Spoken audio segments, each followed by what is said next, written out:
जी इस्लाम। उम्मीद है सारे ठीक ठाक होंगे। अच्छा, तो आज है डे 3 हमारे लेक्चर्स का। तो हमने अलबत्ता डे 1 में हमने पढ़ा था व्हाट इज़ फॉरेक्स।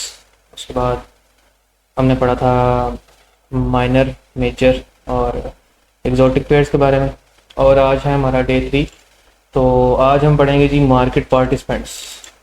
पार्टिसिपेंट्स में आपको भी अगर आप वर्ड सुन रहे हैं तो उम्मीद है आपके माइंड में कोई चीज़ आ रही होगी कि लोग जो हिस्सा लेते हैं, पार्टिसिपेंट्स, हिस्सा लेने वाले लोग।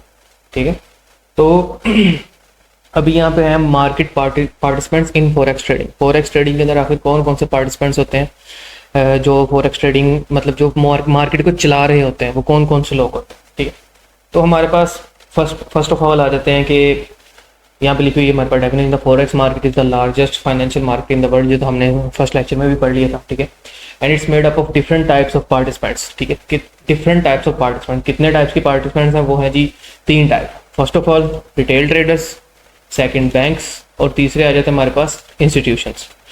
ठीक है, फर्स्ट ऑफ ऑल हम रिटेल ट्रेडर्स के बारे में थोड़ा सा देख लें कि रिटेल ट्रेडर्स आखिर कौन से होते हैं। रिटेल ट्रेडर्स का मतलब ये है कि हम जैसे लोग जो किसी छोटे मोबाइल पे, किसी लैपटॉप पे, किसी कंप्यूटर पे बैठ के ट्रेड कर रहे हैं, वो कौन से ट्रेडर्स होते हैं? रिटेल ट्रेडर्स होते हैं। ठीक है, तो यहाँ पे रिटेल ट्रेडर्स आ गए। ठीक है, ये इंडिविजुअल ट्रेडर्स होते हैं जो अपने फ़ोन से या किसी ऐप से ट्रेड कर रहे होते हैं, जो चाहे वो स्पॉट ट्रेड कर रहे हो, चाहे वो कर रहे हो फ्यूचर ट्रेड। वो क्या होंगे? घर बैठ के किसी अपने नेट के अंदर, नेट के थ्रू किसी भी चीज़ से ना ट्रेड कर रहे होंगे। ठीक है, अब ये लेकिन इनके पास जो होती है वो होते हैं they access the market through brokers. इनको जो मार्केट से की एक्सेस मिलती है वो ब्रोकर्स के थ्रू मिलती है। ठीक है, यानी कि जो ब्रोकर्स हैं उनको एक्सेस किस तरह मिलती है? जो ब्रोकर्स हैं उनके पास भी तो मार्केट चल रही है, लेकिन वो क्या है? वो होंगे इंस्टीट्यूट्स। ठीक है, वो इंस्टीट्यूट्स होते हैं जो हमें ब्रोकर बन के हमें मार्केट क्या दे रहे हैं? एक्सेस दे रहे हैं। हम बेसिकली किन के अंडर ट्रेड कर रहे हैं? इंस्टीट्यूट्स के अंदर ट्रेड कर रहे हैं। ठीक है, अब उसके बाद आए थे usually trade in small volume. हमारे पास जो ट्रेड होती है वो कम से कम $100 वाले अकाउंट से होती है और ज़्यादा से ज़्यादा $1000 वाले अकाउंट से होती है। इससे ज़्यादा जो है हम ट्रेड नहीं लेते किसी भी अकाउंट। इतना कोई हाई ग्रोथ अकाउंट नहीं होता हमारे पास। ठीक है, फंडिंग की बात नहीं कर रहा मैं, आप लोगों के जो पर्सनल अकाउंट्स हैं उनकी बात कर रहा हूँ। ठीक है, उसके बाद आ जाते हैं जी कि ये लोग चार्ट्स, इंडिकेटर्स और स्ट्रेटजीज से प्रॉफिट निकालते हैं। ठीक है, चार्ट्स, आपके सामने चार्ट होगा। ठीक है, अगर आप ओपन कर लेते हो तो ठीक है, आपके सामने एक चार्ट है जो कि एग्जांपल के तौर पे मैं अभी आपको एक चार्ट दिखाता हूँ। ये उम्मीद है आप लोगों को ये चार्ट शो हो रहा होगा। ठीक है, तो यहाँ पे हमारे सामने ये एक चार्ट है, इसको हम क्या कहते हैं? चार्ट। चार्ट का मतलब इसके अंदर हमारे पास ये मार्केट चल रही है, जितना भी ये सिनेरियो हमारे सामने चल रहा है ये क्या है? सारी मार्केट चल रही है इस टाइम। ठीक है, ये मार्केट क्या है? इसके अंदर से हम क्या निकालते हैं? प्रॉफिट एंड लॉस करते हैं इसी मार्केट के अंदर से। ठीक है, अब ये मार्केट की कौन चला रहा है? ये हमारे बैंक्स चला रहे हैं। ठीक है, इंस्टीट्यूट चला रहे हैं ये वाली मार्केट। ठीक है, लेकिन हमने इसके दरमियान क्या करना होता है? प्रॉफिट एंड लॉस हमारा इनके दरमियान चल रहा होता है। ठीक है, उम्मीद है आप लोगों को ये चीज़ समझ आई होगी कि ये हमारा क्या है? चार्ट। ठीक है, इसके अंदर ये कैंडल्स बन रही हैं, चार्ट बन रहा है। ठीक है, और यहाँ पे चार्ट पैटर्न बन रहा होगा। ठीक है, ये सारा चार्ट पैटर्न बन रहा है। ठीक है, ये प्राइस मूवमेंट है जो साइड पे चल रही है, प्राइस मूवमेंट के हिसाब से मार्केट चल रही है।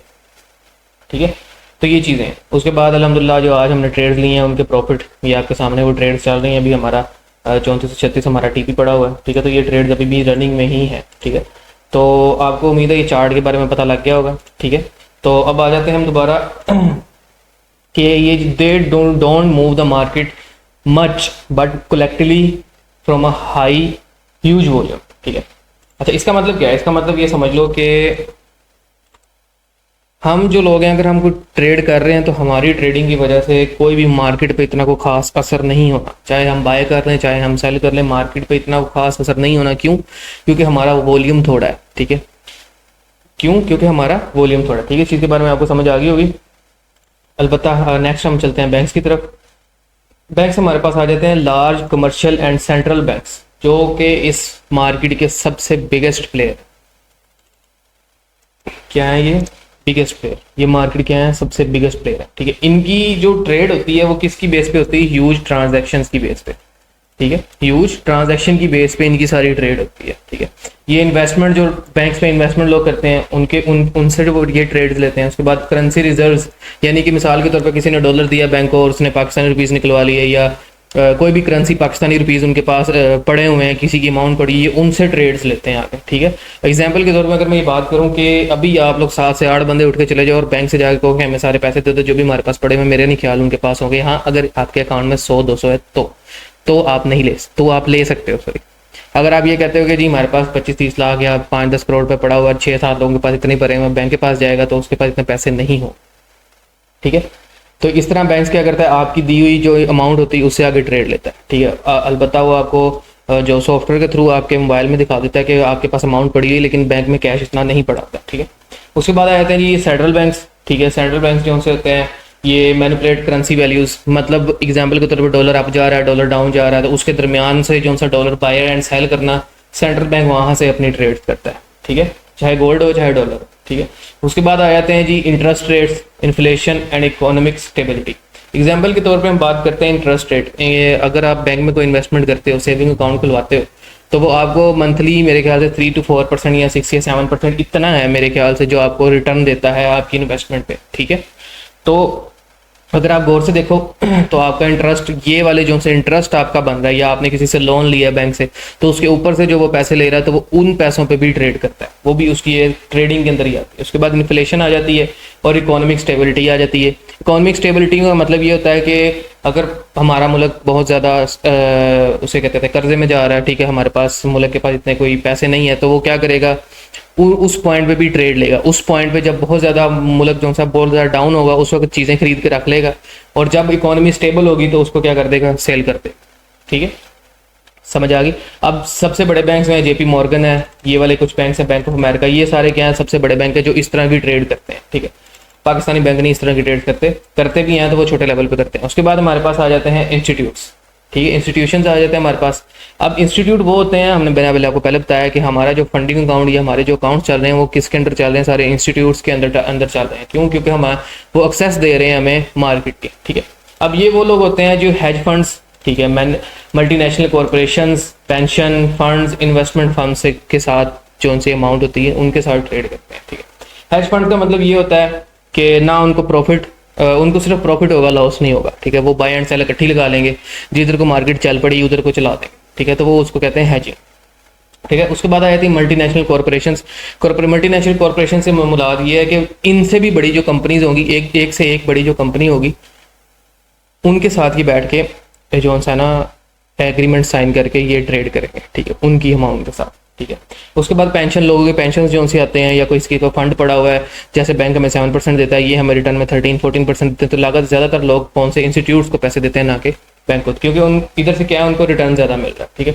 उसके बाद हमारे पास आए थे इन्वेस्टमेंट फंड्स। इन्वेस्टमेंट फंड मतलब एग्जाम्पल ले लो, मेरी एक कंपनी थी, ठीक है, मैंने किसी भी अपने जो अमाउंट है वो किसी ऐसी जगह पे इन्वेस्ट करनी जहाँ से मुझे रिटर्न अच्छा मिले, तो मैं अपनी कंपनी के कुछ शेयर्स उनको दे दूंगा, ठीक है, और वो शेयर्स की बदौलत मुझे उनसे उस पर ट्रेड करेंगे और मुझे क्या है, उसका रिटर्न मिलता रहेगा हर मंथ या हर ईयर के तौर पर, ठीक है। They trade forex to hedge risk, ठीक है, हेजिंग आपको मैंने बता दी है। इन्वेस्ट, जो लोगों की इन्वेस्टमेंट पड़ी होती है उसके साथ, और मैनेज पोर्टफोलियोज। एग्जाम्पल के तौर पे अगर आपने इनको पैसे दिए हैं और आपका अच्छा रिटर्न निकला, तो आप इनको एक अच्छा फीडबैक दोगे, तो ये उसको क्या करेंगे, संभाल के रख लेंगे नेक्स्ट क्लाइंट के लिए कि जी ये देखें हमारा लास्ट क्लाइंट हमसे हैप्पी है, तो अगर आपने भी हमारे साथ इन्वेस्टमेंट करनी है तो आप कर सकते हैं। इसको हम कहते हैं पोर्टफोलियो। ये अपना पोर्टफोलियो को मैनेज करते रहते हैं, ठीक है। अब इसके अंदर आ जाते हैं black rock company, Goldman Sachs, Apple, ठीक है। एप्पल खास तौर पे एप्पल सबसे ज़्यादा हेजिंग करता है, ठीक है। उसके बाद हमारे पास एक समरी टेबल आ जाता है, ठीक है। रिटेल ट्रेडर्स का जो वॉल्यूम होता है वो होता है 1 से लेकर 10 स्लॉट्स एक टाइम के अंदर, ठीक है, या एक ट्रेड ले रहे होते हैं, या 5-6 ट्रेड ले रहे होते हैं, या इकट्ठी 10 ले रहे होते हैं, इससे ज़्यादा नहीं, ठीक है। जो जिसकी वजह से मार्केट पे इतना ज़्यादा इम्पैक्ट नहीं पड़ता, ना मार्केट बाइंग की तरफ जाती, ना मार्केट सेलिंग की जाती, उनकी ट्रेड्स की वजह से। अलबत्ता ये लोग जो प्रॉफिट कर रहे होते हैं वो प्राइस मूवमेंट पे कर रहे होते हैं, मतलब चार्ट अप जा रहा है, चार्ट डाउन जा रहा है, उसके दरमियान जिधर को भी चार्ट जा रहा है उधर से हम क्या कर रहे हैं, अपना प्रॉफिट निकाल रहे हैं, चाहे वो सेलिंग की तरफ चला जाए, चाहे वो बाइंग की तरफ चले जाए, हमने उसके दरमियान से क्या करना है, अपना प्रॉफिट निकालते रहना है, ठीक है। उसके बाद इनका इम्पैक्ट क्या होता है, बहुत ही लो होता है मार्केट के ऊपर। नेक्स्ट हमारे पास आ जाते हैं बैंक्स। बैंक्स क्या करते हैं, ठीक है। बैंक एग्जांपल के तौर पे मैंने आपको समझा दिया कि ये जो ट्रांजैक्शंस आपके पास पड़ी होती हैं उन पे ट्रेड्स करता है। बैंक के पास इतना पैसा होता है कि वो मार्केट को चलाता है, गोल्ड को बाय करता है और गोल्ड को सेल करता है। हमारा इस टाइम जो आपके सामने ये चार्ट मैंने आपको दिखाया था, ठीक है, ये वाला चार्ट, ये जो चार्ट इस टाइम चल रहा है ये बैंक्स के थ्रू चल रहा है, बैंक्स की वजह से चल रहा है। ये जितनी भी बाइंग हो रही है इसका मतलब कोई ना कोई बैंक बैठा हुआ है जो इसको बाय कर रहा है, कोई ना कोई बैंक बैठा हुआ है जो इसको सेल कर रहा है। तो ये सारी चीज़ें कौन चला रहा है इस टाइम? ये सारी चीज़ें बैंक चला रहा है। ठीक है, उम्मीद है आपको समझ आई होगी। तो नेक्स्ट आ जाते हैं जी, हमारे पास इनका जो इम्पैक्ट होता है वो हाई होता है। अगर इधर ज़्यादा आपने बैंक ने बाय कर लिया तो यहाँ पे ऑर्डर ब्लॉक बनता है, जिससे मार्केट अच्छी खासी बाय या अच्छी खासी सेलिंग में आ जाती है।